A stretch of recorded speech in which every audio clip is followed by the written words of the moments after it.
Bitta injiq modelimiz kelib qoldi. HP'da 360 graduslik sensorli modellaridan ham planshet, ham notebook qo'l ishlatsa bo'ladi. Bemalol maza qilib, holatlari ham zo'r. Narxi ham shokolad, narxini videoning oxirida aytaman. Xo'p, bu notebookimizda klaviatura podsvetka bor, отпечатка bor, Face ID bor. Bundan tashqari kamerani yopib qo'yadigan maxsus o'zining himoyachilari bor.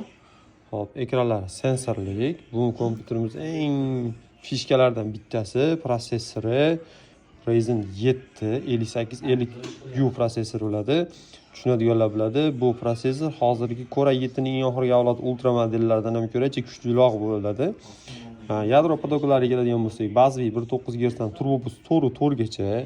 Operativkalari 8 yadroli protsessor 16 potokli bo'ladi. Undan tashqari 16 MB lik cache xotira bo'ladi.